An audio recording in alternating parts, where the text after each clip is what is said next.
Bom, meu nome é Romilson Ferreira da Silva. Estou aqui para lançar mais um vídeo falando sobre o arrebatamento dos vencedores que vai acontecer agora dia 23 para o dia 24 de setembro de 2017.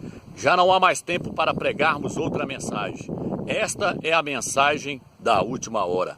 A mensagem do arrebatamento dos vencedores. E para mim entrar nessa questão, primeiro eu quero falar sobre a parábola da figueira. Por que, Romilson? Porque a figueira representa a nação de Israel.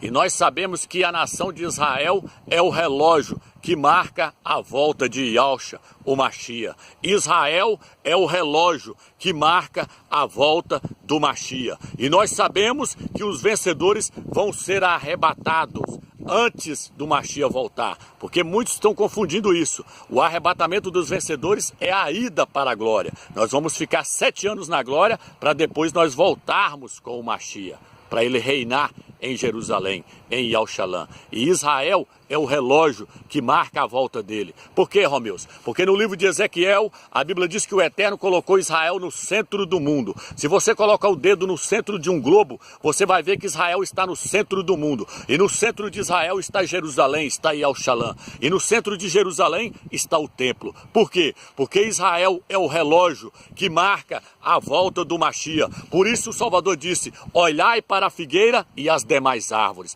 Quem são as demais árvores, Romilson? As demais árvores são a Europa. O Salvador estava mandando nós olharmos para os países da Europa, porque é de lá que vai vir o anticristo. É lá que vai levantar 10 países para dar o poder para o anticristo governar durante 7 anos. Se você não assistiu o vídeo que eu lancei no YouTube, assista lá para você ver. O nome do vídeo é Revelação Tremenda, Apocalipse 12. Lá eu mostro que os continentes formaram o Apocalipse 12. Lá, os Estados Unidos formam a águia, a África forma o filho varão, e o dragão vermelho é formado pela China e pela Rússia, e no centro da cabeça do dragão vermelho estão os países que vão governar o mundo. Os 10 países que vão dar o poder para o anticristo governar o mundo durante 7 anos. Lá está a Alemanha, lá está a Dinamarca, a Áustria, lá está a França, a Itália. E no centro da cabeça do dragão, no cérebro do dragão, está a França. Por quê, Romilson? Porque na França está o anticristo, o filho da perdição. Então a França é o cérebro do dragão ali. Assista lá para você entender. Por isso o Salvador disse: olhai para a figueira e as demais árvores. E ele também diz: aprendei, pois, a parábola da figueira, porque quando brota os seus ramos e renova as suas folhas, sabeis que está próximo o verão. Em verdade eu vos digo que não passará esta geração sem que tudo isso aconteça.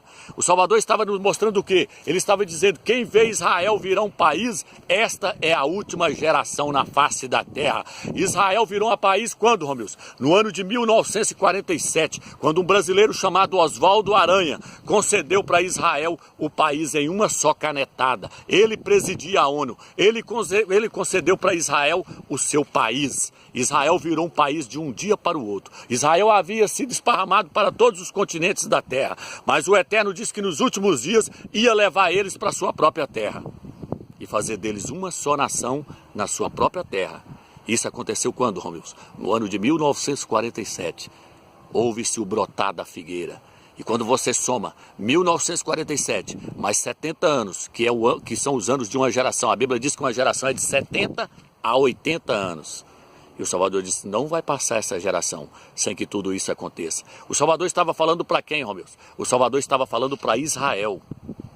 Para Israel ficar atento com respeito à volta dele. A parábola da figueira é para Israel.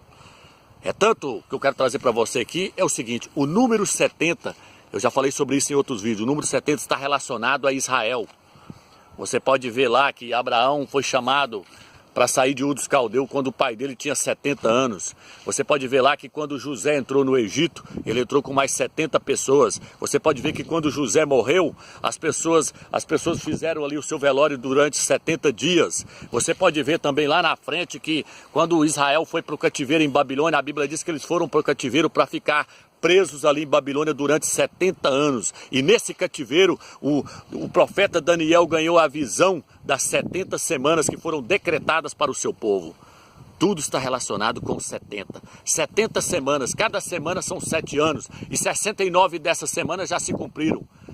Por quê, Romeus? Porque o Eterno parou o relógio, não deixou a outra se cumprir para que o Evangelho fosse pregado por todas as nações. Mas está na hora de desencadear a última semana. O que é a última semana, Romeus? A última semana são os 7 anos da grande tribulação. Quando é que os 7 anos da grande tribulação vai ser desencadeado, Romeus? A chave para nós entendermos isso é nós entendermos a parábola da figueira.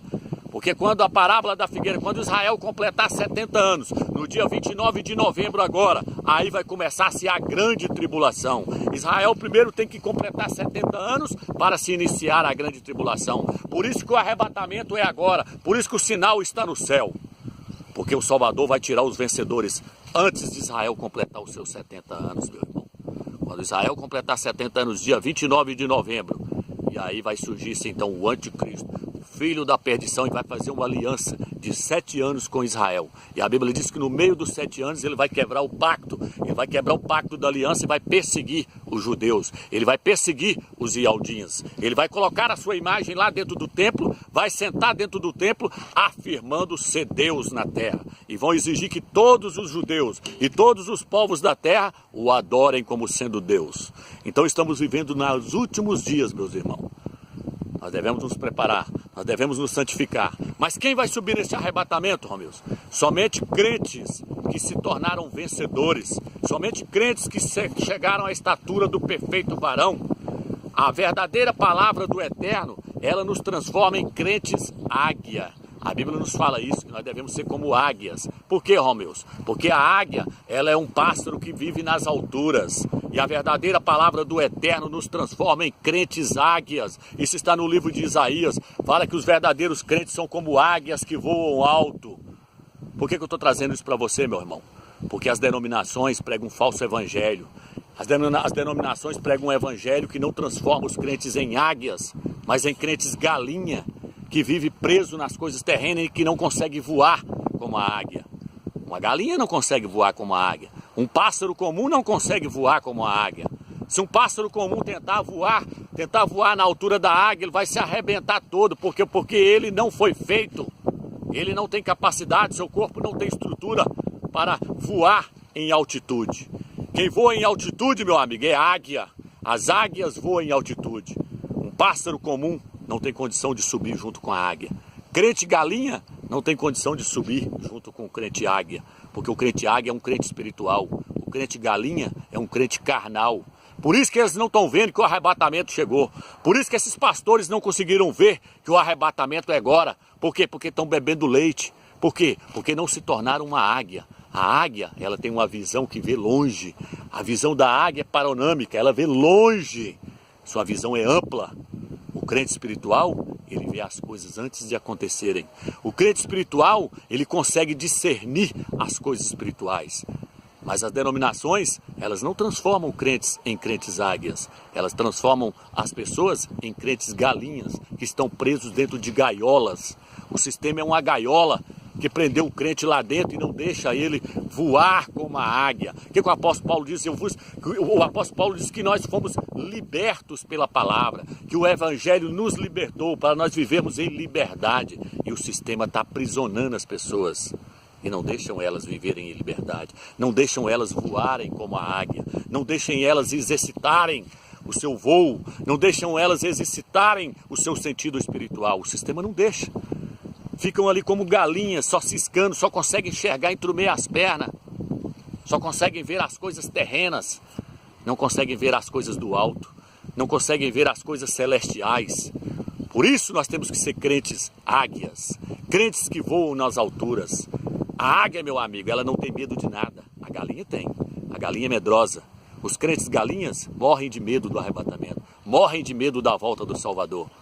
Por quê? Porque eles não são crentes águias.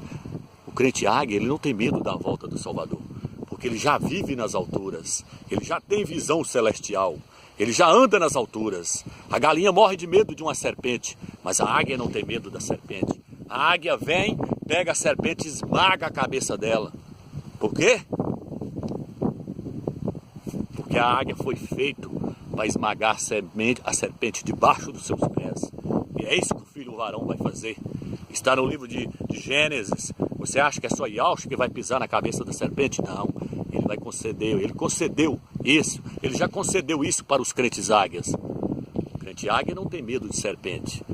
É a serpente que tem medo do crente águia. Porque ele é espiritual, ele vê as coisas espirituais, ele vê as coisas antes de acontecer. O crente águia, meu amigo, ele não alimenta de carniça, ele não é igual os crentes naturais, que vivem só de olho nas coisas terrenas, alimentando de comidas enlatadas dentro do sistema, dentro da gaiola onde eles estão presos.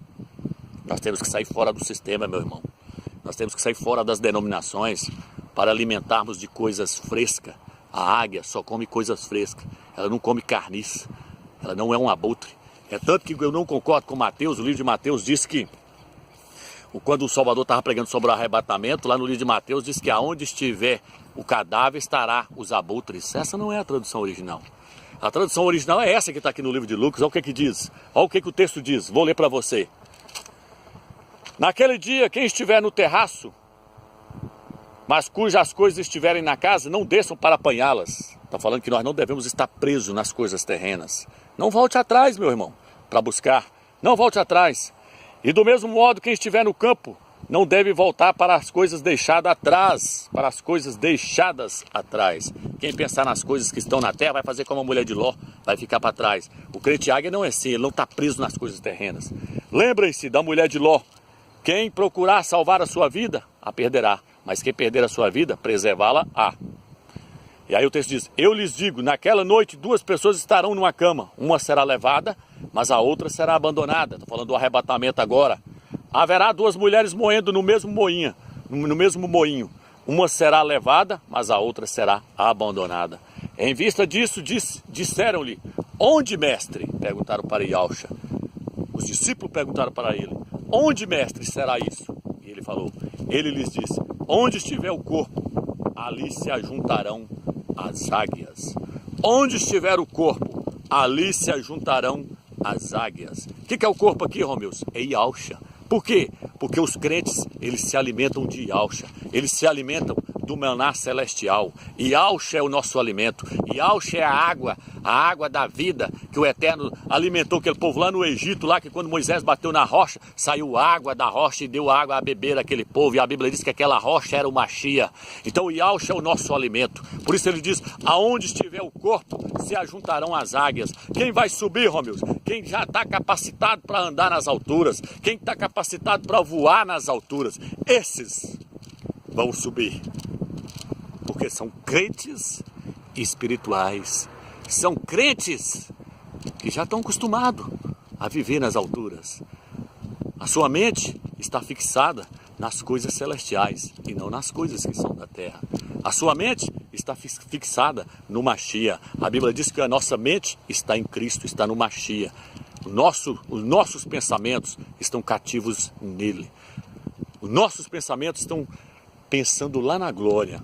Por quê? Porque esse é o crente águia. O crente águia vive nas alturas. Então ele diz, onde estiver o corpo, ali também se ajuntarão as águias. São nós, somos nós, somos nós, somos nós. Então nós temos que ser crente águia, meu irmão. Nós temos que ser crentes espirituais, não crentes carnais. Eu espero que você entendeu essa palavra. O arrebatamento está chegando aí. Se você ainda está dentro do sistema, sai fora dessa gaiola e comece a assistir, que eu creio que ainda dá tempo para você se aprofundar. Assista os vídeos, ore ao Eterno, busca o Eterno para Ele te dar visões espirituais. Nós lançamos os vídeos aí no YouTube para vocês alimentarem. Nós temos que alimentar de alimento sólido. E dentro das denominações, infelizmente, os pastores não viram nada disso. Estão dando comida estragada, comidas enlatadas para os crentes. Por isso não se tornam crentes águias. Por isso a visão deles é curtinha. Por isso eles não viram que o anticristo Emmanuel Macron chegou aí. Por isso que eles não viram que o Papa Francisco é o falso profeta. Por isso eles não viram que a parábola da figueira vai cumprir agora. Por isso eles leem o Apocalipse 12 e não entendem que aquilo lá é o filho varão que vai ser arrebatado agora. Por quê? Porque não são crentes águias. Não tem visão espiritual. E o crente águia, ele tem visão espiritual. Ele sabe das coisas. Ele vê as coisas antes das pessoas naturais verem. Antes das pessoas verem, ele já viu muito tempo. Sua visão é tremenda, sua visão é celestial. Fica na graça e na paz do Eterno, irmãos.